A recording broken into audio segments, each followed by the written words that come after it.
Ministère Bethesda. Ministère Bethesda. Ministère Bethesda. Bien aimé, vous savez, ce type de sujet ou ce type d'enseignement, nous l'avons fait l'année passée, mais c'est un enseignement tellement primordial qu'il est important que cela soit clair pour tout le monde. Beaucoup de gens prient Dieu, beaucoup de gens vont dans des églises, appartiennent à des églises, mais très peu de gens voient le résultat, soit de l'exaucement de leurs prières, soit la bénédiction qu'ils sont en train de poursuivre arriver. Très peu de gens expérimentent vraiment Dieu. Et nous avons plusieurs fois expliqué ici que Dieu, il n'est pas dans le cérémonial. Dieu ne se trouve pas dans des choses figées, dans des cérémonies où nous savons que nous devons jeûner, nous faisons un jeûne de 21 jours à l'église, ou encore nous prions matin, midi, soir, mais que nous sommes incapables d'aimer le prochain. Nous voyons quelqu'un dans la rue, une personne qui souffre, et nous détournons le regard. Nous savons que tel frère a un problème, a une difficulté, ou tel enfant de tel frère ou de telle sœur est à l'hôpital. Nous avons la possibilité de savoir que la personne souffre, mais nous sommes incapables d'assister, de participer au processus de guérison, ou encore, puisque Dieu ne descendra pas pour délivrer la personne que vous voyez dans la difficulté. Beaucoup de gens ont tendance à dire, lorsqu'elles voient quelqu'un en difficulté, Dieu fera. Mais le Dieu fera là, pour que Dieu fasse, il passe par toi. Tu es un instrument, tu es une extension de la main de Dieu. Et il y a beaucoup de gens qui prient le Seigneur, mais qui sont égoïstes. Vous voyez? Je vous le répète aujourd'hui, peut-être pour la énième fois. Si vous priez, mais que vous êtes égoïste, vous perdez votre temps. Si vous priez, vous êtes rancunier, vous perdez votre temps. Vous n'êtes pas quelqu'un de sérieux. Les prières que vous faites, en fait, c'est une perte de temps. Si vous priez que vous maltraitez l'enfant de l'autre qui habite avec vous, que vous priez que vous n'êtes pas respectueux, que vous n'honorez pas vos parents, tout ce que vous faites, c'est une perte de temps. Que vous ne pouvez pas venir en aide. Vous allez payer votre dîme, vous allez payer une offrande à l'église, mais vous êtes incapable de venir en aide à votre neveu. Vous êtes incapable de venir en aide à votre sœur qui a des problèmes. Vous perdez votre temps, vous êtes un embrouilleur. Et tel que nous voyons cette question que se posent les personnes dans Ésaïe chapitre 58 verset 3, il y a aussi parmi les croyants beaucoup de gens qui se posent ces questions. À quoi bon servir Dieu si ma vie, en fait, si ce que je récolte, en fait, c'est ceci, si je suis obligé de passer par cela? Vous voyez, la Bible dit au verset 3, que nous sert de jeûner si tu ne le vois pas, de mortifier notre âme, si tu n'y as point égard. Et Dieu dit, le jour de votre jeûne, vous vous livrez à vos penchants. Donc tu jeûnes, mais tu ne considères pas ce jeûne, tu ne considères pas ce jeûne comme une action sanctifiée. Tu ne considères pas ce jeûne à sa juste valeur. Tu dis, oh non, un jeûne de 21 jours, un jeûne de 3 jours, même un jeûne d'une journée, mais où tu passes ton temps à faire des choses qui n'honorent pas Dieu. Vous voyez, comment ton jeûne sera agréable? Ce que tu fais, c'est une grève de faim, ce n'est pas un jeûne. Et la Bible dit, le Seigneur répond, le jour de votre jeûne, vous vous livrez à vos penchants et vous traitez durement tous vos mercenaires, c'est-à-dire toutes les personnes qui sont en dessous de vous, toutes les personnes à qui vous confiez des tâches. Vous êtes méchants, vous êtes mauvais, mais vous jeûnez pour chercher la délivrance, vous jeûnez pour chercher la grâce de Dieu. Vous voyez, c'est une contradiction. Au verset 6, on dit, voici le jeûne auquel je prends plaisir, détache les chaînes de la méchanceté. Si tu es attaché à la méchanceté dans ta vie, et que tu recherches la face de Dieu, tu dois te transformer d'abord en quelqu'un d'autre. Tu dois devenir l'opposé du méchant que tu es.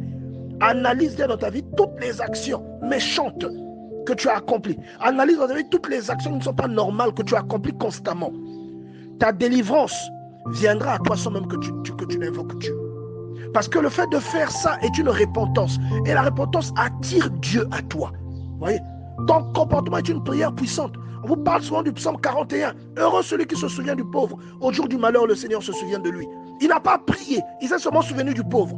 Dieu l'aide au jour du malheur. Le Seigneur dit, vous jeûnez pour vous disputer et vous quereller, pour frapper méchamment du poing. Il y a quelqu'un ici qui jeûne pour que Dieu, ou qui prie Dieu pour que Dieu l'élève afin que ses voisins soient confondus. Il y a quelqu'un qui prie que Dieu lui donne la grâce de briller pour que les autres soient confondus. Dieu n'exaucera pas ta prière. Il y a quelqu'un qui prie pour que son persécuteur tombe malade, ou pour que Dieu tue son persécuteur. Dieu n'exaucera pas ta prière. La Bible dit, si ton ennemi a soif, donne-lui à boire.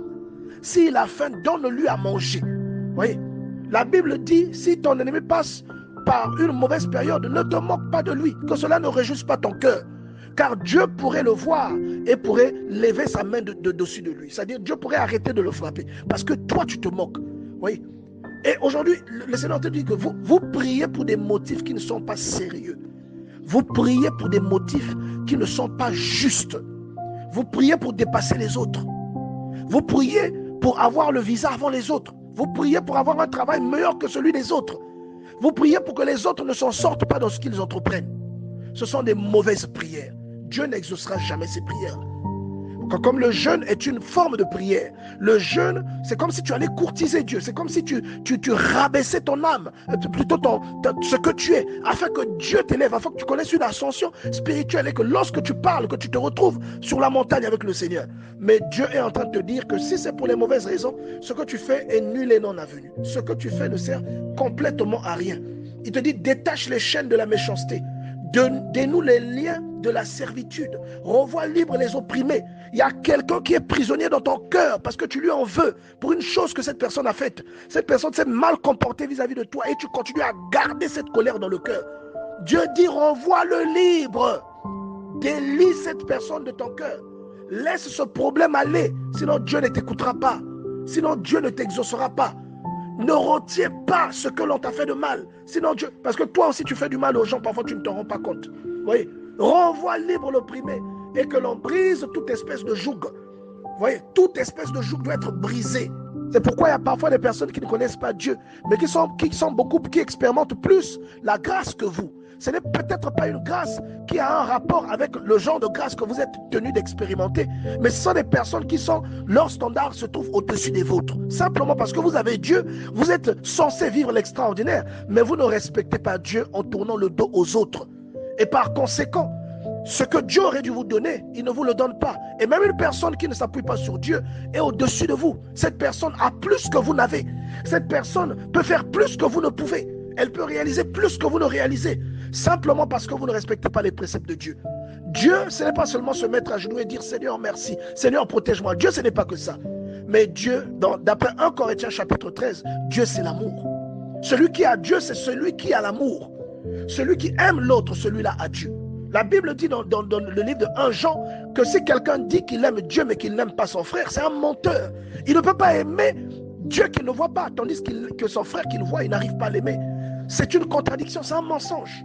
Bien aimé, nous devons nous réveiller et il est important que nous revenions sur ces choses-là. C'est d'une importance capitale que nous parlions, que nous abordions de nouveau ces choses-là. Dieu ne va pas t'exaucer parce que tu es celui qui paye la plus grande dîme, que tu payes l'offrande, je ne sais quelle sorte d'offrande. Il va avoir le sentiment qui t'anime. Oui.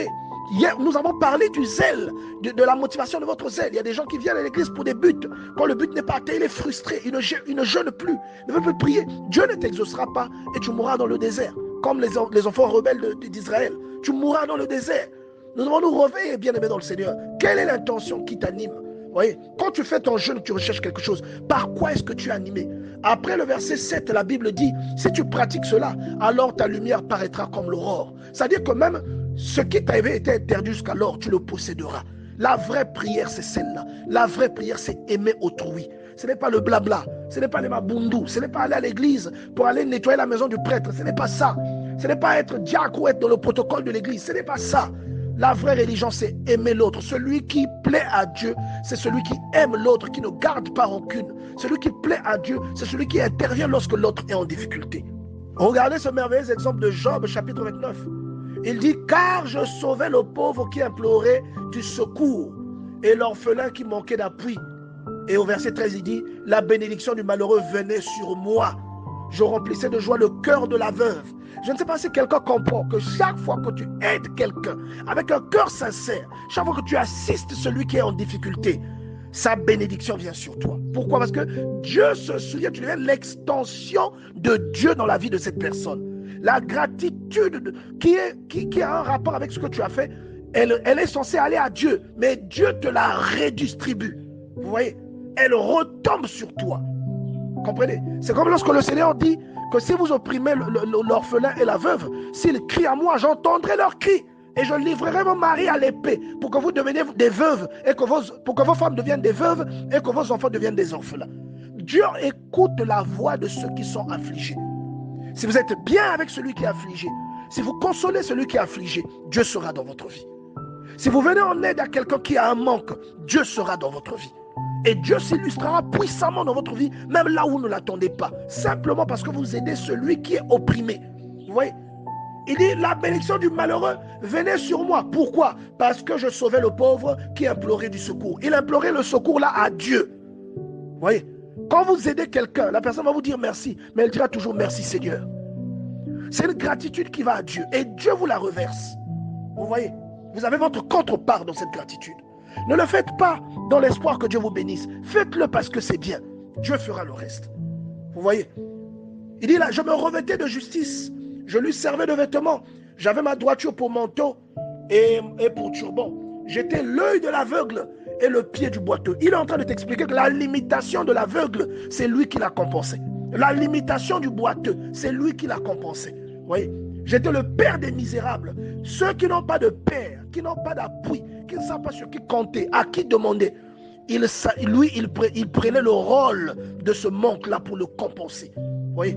J'examinais la cause de l'inconnu. Il venait en aide même à des personnes qu'il ne connaissait pas. C'est cela que Dieu attend de nous.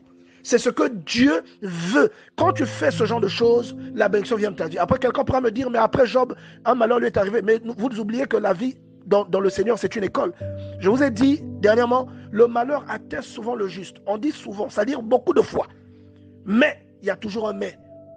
Mais, l'Éternel l'en délivre toujours. Il est normal que quelqu'un qui est à l'école, il est normal que cette personne passe des examens.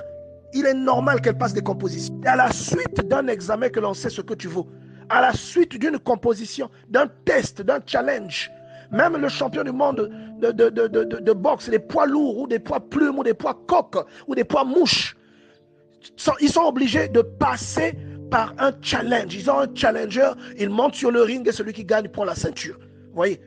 Donc, ce à quoi vous aspirez, on doit vous éprouver. Voilà pourquoi la Bible dit que c'est au feu que l'on éprouve l'or. Si vous êtes de l'or, vous revendiquez comme étant de l'or, Dieu va vous faire passer par une situation difficile, comme Job. Ça ne signifie pas qu'il ne vous aime pas. Au contraire, quand vous sortez de là, vous devenez parfois 6 fois ce que vous étiez. Vous voyez? Et la gloire que vous aurez perdue précédemment, elle se multipliera. Elle sera beaucoup plus grande. Vous voyez? Donc vous devez comprendre que Dieu, il est le compensateur de ceux qui ont des manques. Mais Dieu ne descend pas pour jouer ce rôle. Il touche des gens qui sont appelés à jouer ce rôle pour lui. C'est lui il devient comme leur main. Il devient comme ces gens-là deviennent l'extension de Dieu. Ils deviennent les garants de la justice pour le compte de Dieu. Vous voyez? Bien aimés, nous devons nous réveiller. Nous devons nous réveiller. Arrêtez de faire vos prières mitraillettes, vos prières kilométriques qui ne vous apportent absolument rien. Si votre cœur n'a pas changé, vos prières sont complètement inutiles. Vous devez vous réveiller. Ce n'est pas ça que Dieu attend de vous. La parole de Dieu est claire. Le Seigneur dit clairement dans 1 Corinthiens 13 ce qu'il attend de vous. Ici, dans le livre de Job, il vous dit clairement ce qu'il attend de vous. Vous voyez? Et tout à l'heure aussi, nous avons lu dans Ésaïe 58. Il vous dit clairement ce qu'il attend de vous. Quand vous appliquez ces choses, la Bible dit qu'on vous appellera un réparateur de brèches. Et vous deviendrez quelqu'un d'extraordinaire. Dieu va faire des choses merveilleuses dans votre vie. Ne cherchez pas loin, bien-aimé. Il dit, partage ton pain avec celui qui a faim. Voilà quelqu'un qui prie beaucoup, qui estime que Dieu dort dans sa maison, mais qui ne voit pas la main de Dieu. Pourquoi? Parce que cette personne, ça fait parfois même 2 ans qu'il n'adresse pas la parole à un membre de sa famille. Ça fait par exemple 6 mois qu'il ne se parle pas avec son mari dans la maison. Voilà. Et tu espères que Dieu écoute ta prière. Vous voyez? Et Dieu te dit ici, partage ton pain avec celui qui a faim et fais entrer dans ta maison les malheureux sans asile. Vous voyez? La maison, ce n'est pas seulement la maison de briques dans laquelle tu vis, mais une situation, par exemple, qui prévaut dans ta vie. Tu peux en faire profiter quelqu'un qui est autour de toi. C'est ça que Dieu attend. Voilà pourquoi il dit faire entrer le malheureux qui n'a pas d'asile, qui n'a pas de lieu dans lequel se reposer. Si tu vois un homme nu, couvre-le. La nudité, ce n'est pas seulement le manque de vêtements. La nudité, c'est aussi l'absence de la connaissance. La nudité, c'est l'absence de la révélation. Si tu te considères comme étant quelqu'un que Dieu a investi, si tu te considères comme un croyant, tu dois t'arranger aussi pour que les autres gagnent en connaissance. Tu dois t'arranger pour que les autres entendent parler de Dieu, de ce qui t'a changé toi. Tu vois? Mais Dieu te dit, ne te détourne pas de ton semblable. Il te dit aussi de faire l'aumône. C'est une parole aussi à prendre au sens propre. Il dit, quand quelqu'un est nu, couvre-le. Si tu as deux vêtements, donne un vêtement à l'autre. C'est ce que Dieu te demande. C'est ce que Dieu attend de toi. C'est ça la foi. C'est ce que la Bible nous dit dans le livre de Jacques. Que la vraie religion consiste à visiter les orphelins et les veuves et les affligés et à leur venir en aide. Mais toi, tu fais beaucoup de programmes de prière. Mais même quand tu roules, tu vois quelqu'un en train de prendre la même direction que toi, tu es incapable de le prendre pour lui raccourcir la distance. Tu vois? Tu vois quelqu'un venir chez toi, tu es incapable de servir. Prends même ce qui t'appartient, donne à la personne. Tu es incapable de faire, tu laisses la personne repartir affamée chez elle. Comment Dieu pourra-t-il exaucer tes prières, quel que soit le nombre de jeûnes que tu feras? Les gens qui sont pauvres parce qu'ils sont méchants. Il y a des gens qui n'ont jamais d'avancement au travail simplement parce qu'ils sont égoïstes. Ils sont incapables de montrer le moindre signe de générosité. Mais comment Dieu va vous bénir? Au travail, vous n'aurez pas d'avancement parce que vous êtes égoïste. Ouais, je ne dis pas que c'est systématique, il y a des égoïstes qui ont des avancements. Mais parfois, dans votre cas, vous, selon ce que Dieu veut vous enseigner, vous êtes égoïste et vous n'avancez pas dans votre travail. Il y a des gens qui n'ont pas d'enfants parce qu'ils n'aiment pas les enfants des autres. Il y a des gens qui n'ont pas d'enfants parce qu'ils ont fait un avortement dans leur vie. Vous voyez? Il y a des gens qui n'arrivent pas à trouver le mariage parce qu'ils sortent avec le mari de quelqu'un. Et toute la grâce est bloquée et ce blocage est lié à votre péché. Il est lié à cette chose parfois que le Saint-Esprit identifie dans votre vie et que le Saint-Esprit vous demande d'abandonner. Vous voyez? Vous devez être généreux. La Bible déclare que Tobie est devenu aveugle et que c'est grâce à ses aumônes que Dieu s'est souvenu de lui. Vous voyez? La Bible dit que le salut est entré dans la maison de Corneille grâce à ses aumônes. Grâce à ses aumônes, le Seigneur a eu un regard sur lui, mais le salut n'était pas encore entré. Et grâce à ces aumônes, un ange du Seigneur lui est apparu et lui a demandé d'aller appeler Pierre. Bien aimé, nous devons rechercher la face de Dieu. Nous devons avoir cette révélation où la Bible nous dit clairement ce que nous devons faire. Nous devons appliquer ces choses-là. Vous voyez? Vous avez une infirmité dans votre vie, il y a quelque chose qui ne va pas appliquer les préceptes de Dieu. Regardez autour de vous. Peut-être qu'il y a quelque chose que vous faites mal. Peut-être qu'il y a quelque chose que vous ne faites pas, justement. Peut-être que vous avez une dent à l'égard de quelqu'un que vous gardez, que vous ne voulez pas libérer. Et tout à l'heure, dans Ésaïe, on a dit, libère l'opprimé, laisse aller l'opprimé, libère les chaînes de la colère, détache les chaînes de la colère, de la fureur. Vous voyez, que le Seigneur nous enseigne ces choses. Nous voulons que la plupart, sinon que tous ici, nous allons sélectionner lors de ce jour-là, nous voulons chanter tous ensemble. Mais je vous dis d'avance, si vous ne changez pas, vous allez demeurer dans votre problème. Bien aimé, vous devez changer. Voilà pourquoi jusqu'aujourd'hui, vous ne sortez pas de certains combats, vous ne sortez pas de certaines habitudes. Il y a des problèmes dans votre vie qui ne finissent pas. Une fois, il y a quelqu'un qui a voulu que nous prions parce qu'il avait un problème de conception.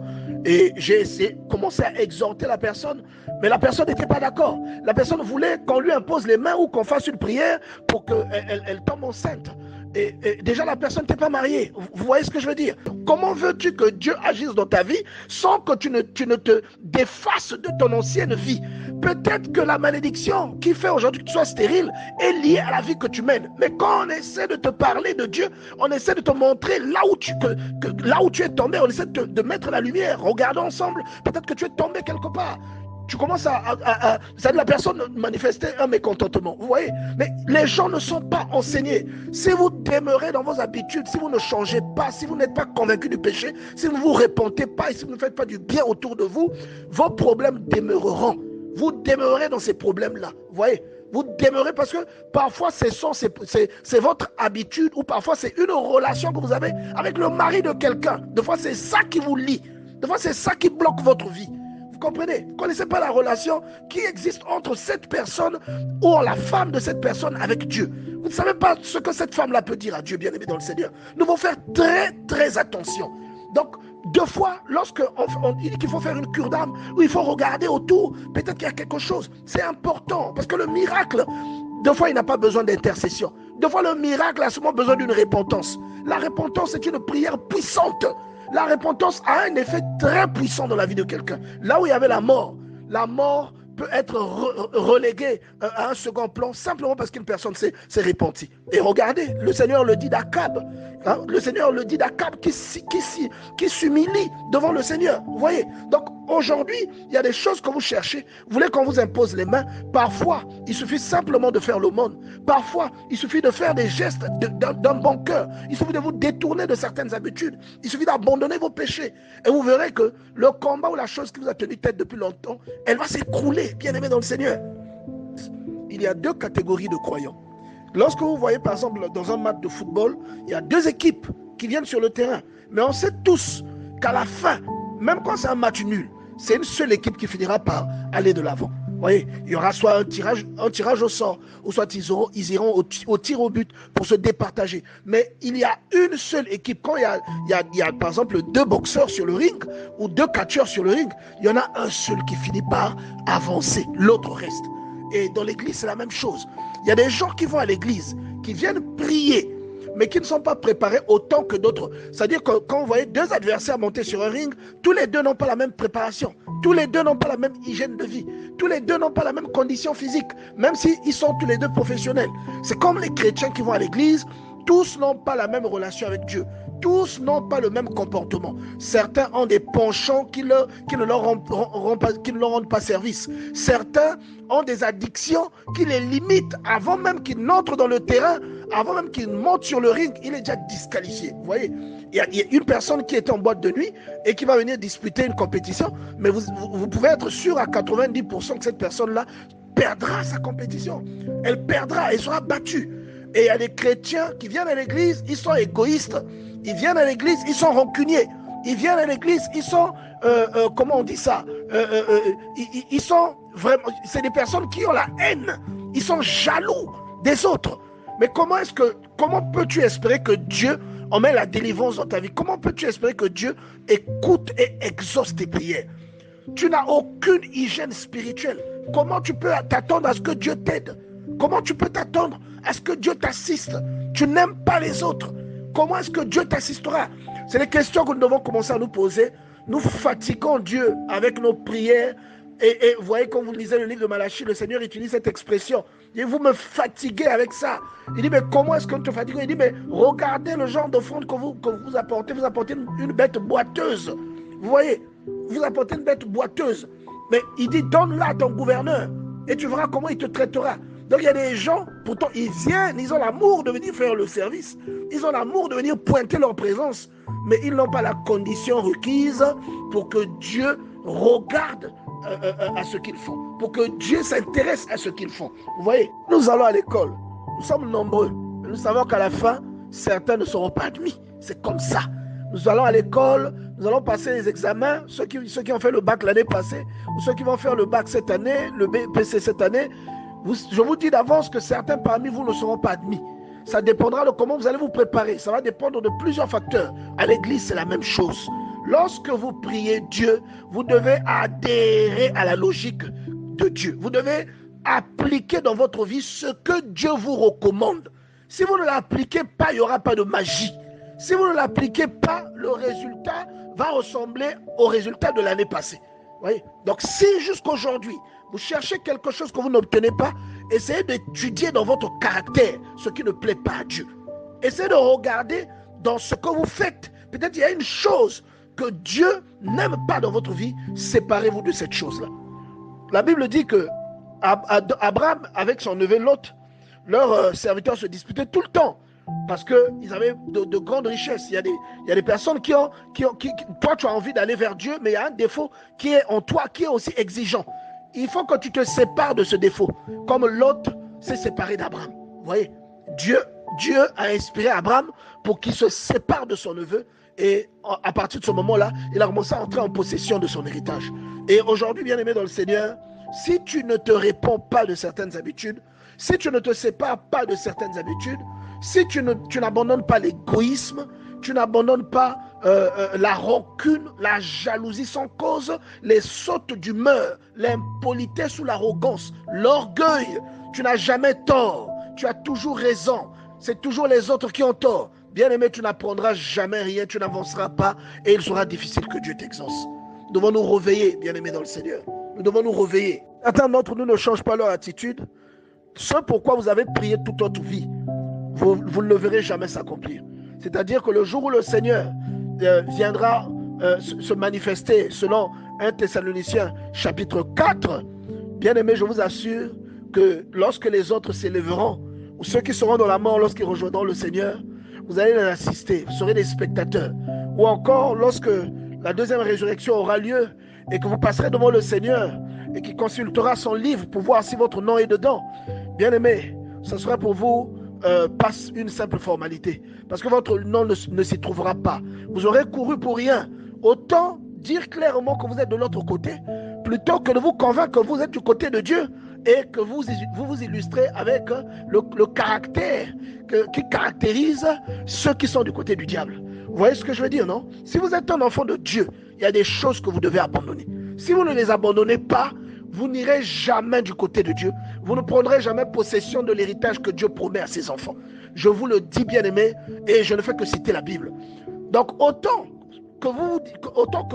accepter que vous êtes un enfant du diable et que vous allez faire les choses du diable, plutôt que de faire semblant de faire les choses de Dieu, alors que vous n'avez pas en vous les choses, où vous n'acceptez pas, où vous ne pratiquez pas les choses que Dieu attend de vous que vous pratiquiez.